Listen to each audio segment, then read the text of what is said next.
Salam semangat guys, ketemu lagi dengan saya Yusuf, guru BK tentunya, dan sebenarnya sih tidak perlu memperkenalkan diri lagi ya. Pasti kalian udah pada tahu. Nah, pertemuan kita kali ini tetap sama dalam mode daring, tapi ada yang berbeda. Kalau beberapa waktu yang lalu itu streaming di channel YouTube-nya SMA Negeri 1 Ciranjang. Nah, kali ini di channel YouTube saya sendiri. Jadi jangan lupa guys untuk subrek channelnya dan like and share. Jangan lupa juga bunyikan loncengnya supaya nanti kalian dapatkan informasi-informasi terbaru tentang materi-materi yang akan saya sampaikan ya. Jangan lupa subrek. Guys, ngomong-ngomong masalah belajar nih, ini kan kita lagi situasi pandemi begini ya, tetapi ini tidak mengurangi semangat kita untuk tetap terus belajar. Nah, pernah nggak kalian ngalamin ketika kalian belajar semalaman, tetapi kalian ingetnya atau menyerapnya cuma sedikit gitu, atau bahkan tidak ada sama sekali. Udah capek-capek nih belajar sampai 3 jam, kalian nggak dapat apa-apa. Begitu bangun tidur, sudah lupa lagi. Nah, apa yang salah kira-kira? Nah, mudah-mudahan dengan materi ini bisa membantu kalian untuk lebih efektif lagi dalam belajar. Yang ngomong-ngomong masalah belajar itu dilakukan oleh semua orang ya, tidak terkecuali. Sejak dia dilahirkan sampai dia mau meninggal, melakukan yang namanya proses belajar. Karena belajar itu sepanjang hayat. Terus dilakukan bukan hanya oleh laki-laki saja, tetapi perempuan juga. Bukan hanya anak-anak saja, tetapi orang tua juga belajar.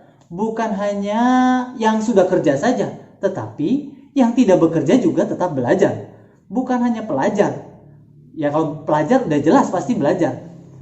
Tetapi yang tidak pelajar pun melakukan proses belajar. Yang tidak belajar maksudnya apa ya? Aduh. Nah, kapanpun, dimanapun proses belajar dilakukan, secara sadar maupun tidak sadar, itu tetap dilakukan. Contohnya nih, anak kecil, waktu kita bayi ya, pasti pernah bayi kan? Waktu kita bayi, kita belajar berjalan. Merangkak dulu ya, belajar merangkak. Belajar berjalan. Kira-kira sadar gak sih itu bayi? Dia sedang melakukan proses belajar? Pastinya gak sadar kan? Efektif, ada yang tidak. Nah, bagaimana caranya supaya belajar bisa lebih efektif lagi? Saya simpulkan ada 3 hal supaya cara belajar kita efektif. Hal yang pertama adalah yang harus kita perhatikan untuk belajar kita lebih efektif adalah tetapkan tujuan kamu. Untuk apa sih kamu belajar? Lalu setelah belajar, hasil apa yang ingin kamu dapatkan? Stephen Covey mengatakan, Stephen Covey mengatakan, nggak tahu Covey, nggak tahu Coffee. Udahlah. Stephen Covey mengatakan, mulailah segala sesuatu itu dari gambaran akhirnya. Apa itu? Ya, artinya kita mulai dari gambaran akhir apa yang mau kita dapatkan dengan jelas begitu ya. Nah, ini berkaitan dengan tujuan yang ingin kita capai. Mimpi terbesar kita apa? Apakah ingin jadi dokter? Apakah ingin jadi insinyur seperti Sido? Atau ingin jadi guru seperti saya? Atau ingin jadi presiden mungkin? Seperti Pak Jokowi, Pak SBY, Pak Barack Obama ya. Dia punya cita-cita ingin jadi presiden. Nah, mulailah dari gambaran akhir itu. Tetapkan tujuan kita, mulai dari gambaran akhir. Untuk apa saya mau belajar? Nah, ada ungkapan mengatakan bahwa masa depanmu adalah apa yang kamu pelajari sekarang.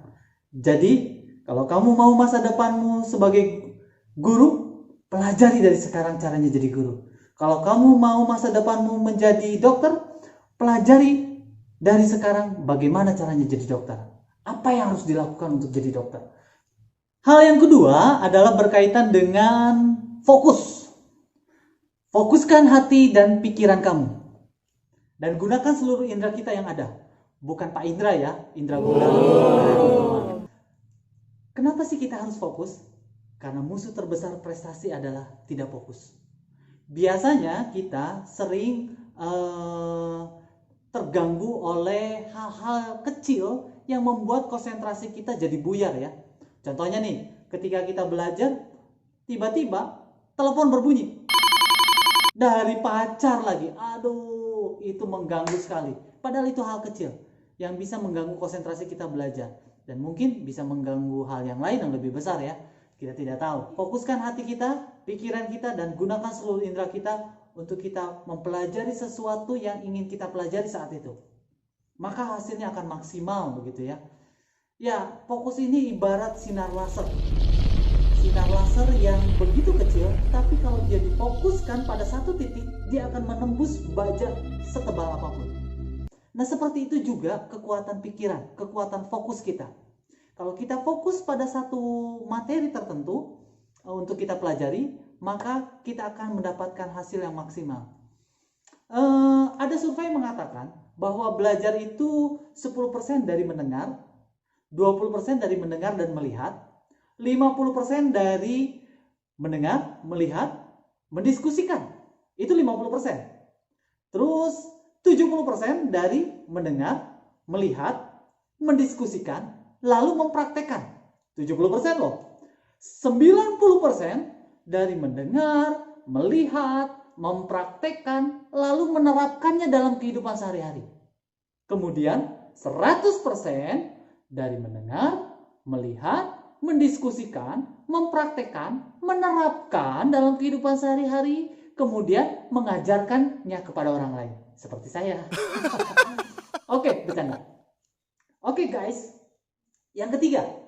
Hal yang ketiga yang harus diperhatikan adalah dalam belajar, supaya belajar kalian efektif adalah gunakan teknik dan strategi-strategi belajar yang sesuai dengan kamu. Nah, saya ada beberapa teknik dan strategi yang mungkin bisa kalian manfaatkan sehingga kalian bisa terapkan dalam belajar kalian, dan mungkin ini cocok dengan tipe-tipe kalian ya. Strategi yang pertama adalah kenali dulu nih, kamu punya gaya belajar apa sih?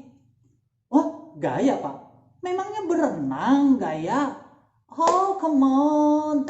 Gaya apa Pak? Gaya bebas, gaya kupu-kupu, gaya dada? Bukan guys, ternyata belajar juga punya gaya loh. Kalau kalian sudah pasti mendengar ya, gaya belajar itu ada 3. Ada visual, ada auditory, ada kinestetik. Nah, kalian termasuk tipe yang mana nih? Apakah gaya belajar kalian tipenya tipe visual, apakah auditoria, atau kinestetik? Pak, yang gimana sih? Yang visual, yang auditorial, yang kinestetik itu? Oke guys, saya akan rinci ya satu persatu ya. Ciri-ciri orang yang punya gaya belajar visual. Orangnya penampilannya selalu rapi. Rapi, teratur, membaca, senang seni lukis, tidak pernah terganggu oleh keributan. Nah, itu ciri-ciri orang yang gaya belajarnya visual guys. Terus senang gambar-gambar yang mencolok gitu ya, mencolok mata, colok mata. Gambar-gambar yang jelas lah, dengan warna-warna yang jelas tentunya ya. Nah, itu gaya belajar visual tuh. Apakah kalian seperti itu? Nah, kalau kalian seperti itu, berarti kalian gaya belajarnya adalah visual.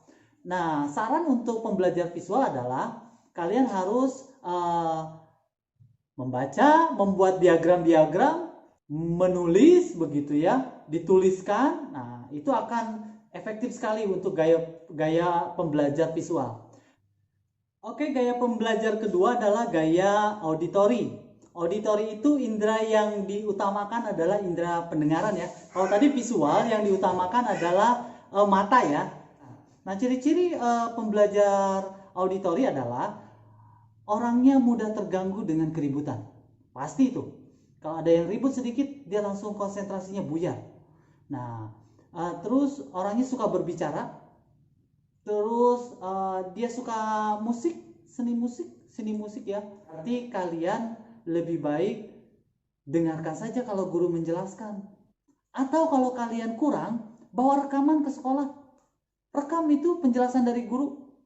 Dan di rumah diulangi lagi, jangan sudah direkam tapi di rumah didiemin.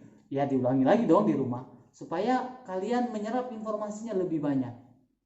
Itu gaya pembelajar auditori ya. Terus yang ketiga itu gaya pembelajar kinestetik. Nah, berbeda dengan visual dan auditori, kinestetik ini lebih mengutamakan indera gerak psikomotor. Jadi dia lebih suka yang praktek-praktek, lebih suka yang demonstrasi-demonstrasi, simulasi-simulasi itu dia suka, ya. Diskusi kelompok itu dia suka juga. Ya, seperti itu. Kalau kalian yang seperti itu, berarti kalian harus berbanyak diskusi kelompok, praktek dan simulasi. Ya, jangan cuma nulis, jangan cuma mendengarkan penjelasan guru. Nah, itu tadi gaya belajar ya. Kalian harus bisa mengenali sebenarnya saya ini punya gaya belajar apa sih? Apakah visual, apakah auditorial, atau kinestetik. Nah, manfaatkan gaya belajar ini untuk menyerap informasi. Strategi yang kedua atau teknik yang kedua yang mungkin bisa kalian pelajari adalah gunakan momentum yang ada. Atau bahasa halusnya adalah sediakan waktu untuk belajar. Kalian pasti punya waktu-waktu terbaik kapan kalian bisa belajar secara efektif. Coba cari, apakah kalian bisa belajar itu waktu subuh? Kalian subuh bangun lalu sholat subuh lalu belajar, itu momen terbaik kalian. Atau kalian belajar itu momen terbaiknya waktu malam, ya, sunyi, sepi. Hanya cari waktu yang terbaik. Strategi yang berikutnya, yang keberapa ya? Yang ketiga ya. Strategi yang ketiga ini adalah ada yang namanya Pomodoro teknik. Nah, kalian pasti baru dengar ya. Kalau yang sudah dengar ya nggak apa-apa. Nah, Pomodoro teknik ini adalah, kalau bahasa halusnya, bahasa Indonesianya adalah set alarm 25 menit. Ya, ini bahasa apa saya nggak tahu ya Pomodoro, tapi set alarm 25 menit. Kenapa kita harus men-set alarm 25 menit? Ini seperti menyediakan waktu untuk belajar. Sebenarnya hampir sama, menyediakan waktu untuk belajar, tapi 25 menit. Jadi kita men-set alarm 25 menit, kita gunakan itu yang 25 menit untuk kita belajar benar-benar. Menggunakan seluruh indera kita. Fokuskan hati dan pikiran kita. Tetapkan tujuan kita. Untuk kita belajar selama 25 menit itu tanpa diganggu oleh siapapun. Oleh apapun. Bahkan suara jangkrik, suara telepon dari pacar, tidak bisa mengganggu. Selama 25 menit itu. Ketika alarm berbunyi, kalian boleh istirahat 5 menit. Jangan lama-lama. Ya, kalian istirahat 5 menit, kalian bisa ngopi dulu, bisa minum teh dulu, atau jus mungkin, atau kalian bisa keluar dulu, ke WC dulu, ya, ke toilet, pasti dong selama 25 menit. Aduh, udah gak tahan nih. Nah, itu bisa mengganggu. Silakan manfaatkan waktu 5 menit itu untuk kalian refresh dulu. Setelah itu, lakukan kembali selama 25 menit kemudian untuk belajar lagi dengan sungguh-sungguh. Nah, lakukan siklus ini 4 kali, karena Pomodoro ini harus dilakukan 4 kali. Itu namanya teknik Pomodoro. Nah, banyak orang-orang sukses melakukan teknik ini, dan mereka sukses. Yang selanjutnya, yang keempat, ada yang namanya payment teknik. Teknik payment, yaitu mengajarkan kembali apa yang sudah kalian pelajari. Seperti tadi ya, kalau diajarkan itu bisa terserap 100%. Mengajarkan kembali materi yang sudah kita kuasai, sehingga kita bisa lebih menguasai materi itu ketika kita bisa mengajarkannya. Pasti dong, sebelum kita mengajarkan ke orang lain, kita akan sungguh-sungguh belajar dong, ya enggak? Pasti dong, kita akan sungguh-sungguh menguasai materi itu sebelum kita mengajarkannya ke orang lain. Karena kan malu kalau kita tidak tidak menguasai materi. Kita mengajarkan ke orang lain sementara kita tidak menguasai materi. Malu dong. Jadi sebelum kamu mengajarkan ke orang lain, pelajari dulu dengan baik. Dan ketika kamu mengajarkannya, kamu akan lebih mendapatkan manfaat yang terbaik juga. Oke, teknik selanjutnya, strategi atau teknik selanjutnya adalah berkaitan dengan pengulangan. Nah, kalau kita baca, kalau yang rajin membaca nih, atau yang tidak rajin membaca, coba membaca. Sekali baca bisa langsung hafal nggak? Bisa langsung terserap nggak informasi? Atau bisa langsung paham nggak? Enggak kan? Tetapi kalau berkali-kali kita membaca, sekali, 2 kali, 3 kali, 4 kali, 5 kali, 6 kali, 7 kali, 8 kali, 10 kali, 100 kali, itu pasti akan membuat kita menjadi lebih baik. Di dalam memori kita ada yang namanya memori jangka pendek, ada yang namanya memori jangka panjang. Tidak ada yang namanya memori jangka imah atau jangka dapur. Tidak ada, hanya ada dua, memori jangka panjang atau memori jangka pendek gitu ya. Nah, ketika kita sekali membaca, itu kebanyakan memori yang terserap otak itu masuknya ke memori jangka pendek. Jadi ketika besoknya itu bisa langsung lupa lagi. Atau begitu kita dengar informasi, kita bisa langsung lupa. Kenapa? Karena itu masuknya ke memori jangka pendek. Nah, gimana caranya supaya informasi yang kita serap itu masuk ke memori jangka panjang? Salah satu caranya adalah dengan melakukan pengulangan. Berapa kali pengulangan, Pak? Saya akan kasih tips ya, berapa kali pengulangan. Pengulangan yang pertama, kalian lakukan setelah kalian selesai mempelajarinya. Langsung lakukan pengulangan. Lalu pengulangan yang kedua kapan? Pengulangan kedua dilakukan sehari setelah kalian mempelajari materi itu. Seminggu kemudian, ulangi lagi. Baca lagi materi itu. Ya, ini akan lebih banyak lagi yang akan tersimpan di memori jangka panjangnya. Sebulan sampai 3 bulan. Ulangi lagi terus. Ya, cukup 5 sampai 10 menit. Ulangi lagi. Maka materi yang kalian pelajari itu akan terserap ke otak memori jangka panjang. Nah, yang terakhir adalah kolaborasi. Apa itu kolaborasi? Kolaborasi itu kerjasama. Think win-win. Apa itu think win-win? Bahasa Indonesianya adalah berpikir menang-menang. Nah, berpikir menang-menang ini berkaitan dengan kerjasama. Kerjasama ada kooperatif dengan orang lain, menguntungkan kedua belah pihak. Bukan think win-lose, menang kalah atau lose-win, kalah menang. Enggak. Kalau menang kalah dan kalah menang, salah satu pihak ada yang diuntungkan, ada yang dirugikan. Tetapi kalau berpikir win-win, dua belah pihak diuntungkan. Kolaborasi. Ya, kita harus sadar lah ya, bahwa kita ini punya batasan-batasan. Ada kelebihan, ada kekurangan. Kita punya kelebihan yang orang lain tidak punya. Dan orang lain punya kelebihan yang kita tidak punya. Karena itu kita harus berkolaborasi. Sehingga tercipta sebuah sinergi. Apa itu sinergi? Sinergi itu penggabungan dua kekuatan atau lebih. Jadi kalau dua kekuatan atau lebih bergabung, itu akan menciptakan sebuah karya yang luar biasa. Sebuah hasil yang luar biasa. Karena itu, berkolaborasilah dalam belajar. Berkolaborasi akan memudahkan kita menyerap informasi lebih banyak. Memunculkan ide-ide yang kreatif. Berkolaborasi juga akan memunculkan ide-ide yang inovatif. Dan dengan berkolaborasi akan muncul alternatif-alternatif pemecahan masalah. Sehingga masalah kita dalam belajar banyak alternatif solusi yang bisa kita lakukan. Ingat, ada 3 hal yang membuat kita bisa efektif dalam belajar. 1, tetapkan tujuan. Yang kedua, fokuskan hati, pikiran, dan gunakan seluruh indera kita. Dan yang ketiga, gunakan teknik-teknik dan strategi-strategi yang ada. Itu saja materi untuk kali ini. Sampai jumpa. Tetap semangat. Semangat belajar. Bye.